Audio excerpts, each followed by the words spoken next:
የሴት ልጅ ጥፋቷ ራሱ ምህረት ነው። ልቤን የነካው አንድ እውነተኛ ታሪክ ላካፍላችሁ።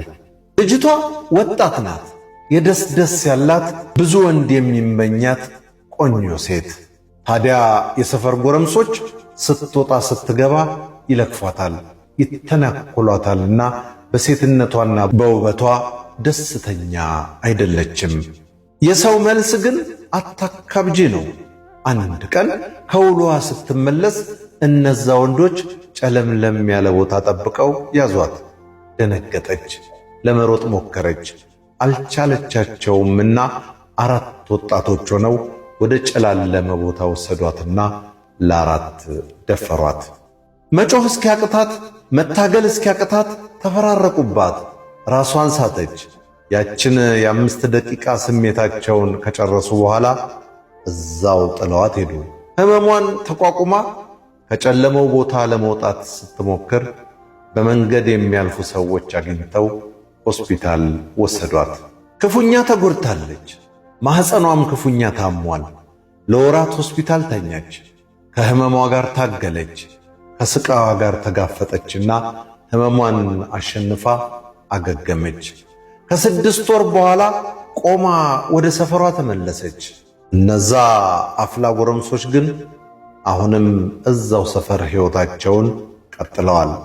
ሕመሟን ተቋቁማ አሰቃቂውን ወቅት አልፋ መኖር ስትጀምር ግን የባሰ ነገር ገጠማት። አንድ ቀን በጎረምሶቹ በተቀመጡበት ቦታ ስታልፍ በቃላት ይለክፏታል፣ በዝምታ ታልፋለች። አንዱ ግን እንዲህ አላት፣ 4 ጎራሽ። ደነገጠች፣ እግሯ ከዳት። ለ4 ሲደፍሯት ወራት ተጋፍጣ ሕመሟን ችላ ገግማ ነበረ። ይሄ ቃል ግን ከበዳት። ራሷን መቋቋም አቃታትና ከምትሄድበት ተመልሳ ወደ ቤቷ ገብታ ለመተኛት ሞከረች። ነገር ግን ቅስሟ ተሰብሮ ራሷን ጠላች። አለመኖርን መረጠችና በቀጥታ ገመድ አንስታ ራሷን አጠፋች። ምን ታድርግ? አልቻለችም። በተጎዳች በተደፈረችው ወደ ሕግ ልሂድ ሳትል ሕመሟን አፍና ይዛ በተቀመጠች ሕመሟ አልበቃ ብሎ ስም አወጡላት።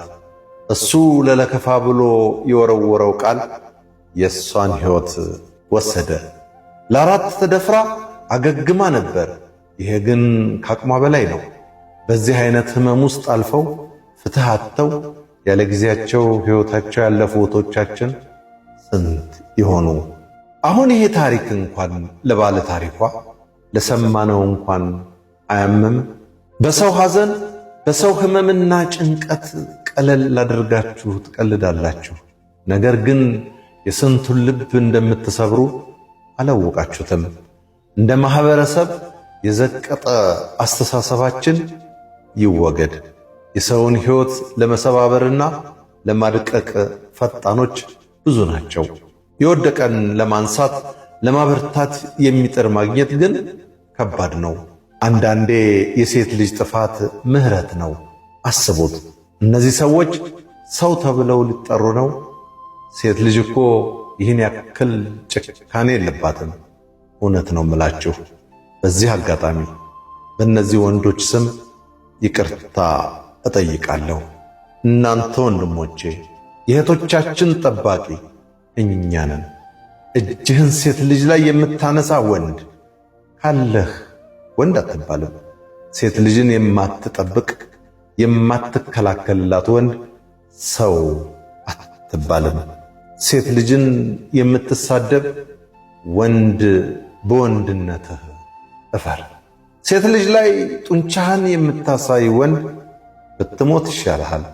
ከሴትነቷ ከእናትነቷ ከእህትነቷና ከሚስትነቷ አልፈህ ባገኘሃት ሴት ሁሉ ስሜታዊ የምትሆንባት ወንድ ከሆንክ ታመሃልና ታከም። አስቡት፣ በዚች ልጅ ታሪክ ብቻ ዕድሜ ልካችንን በወንድነታችን ልናፈር ይገባል። እውነት ግን ሴት ልጅ የሚጠነቀቅላት ወንድ ከሌለ ልክ እንደ ብርጭቆ ናት፣ ከወደቀች አትነሳም። ለሴት ልጅ ክብር መስጠት፣ የስልጣኔ መነሻ ሲሆን በሴት ልጅ ደካማ ጎን ለመጠቀም የሚሞክር ወንድ ካለ ግን በቁሙ የሞተ ወንድ ነው። ክብር ለሚገባው ሁሉ ክብር እንስጥ። ስለ እናት እንዳዘጋጀው በለጠ ሸቴ ዘሀገረ ኢትዮጵያ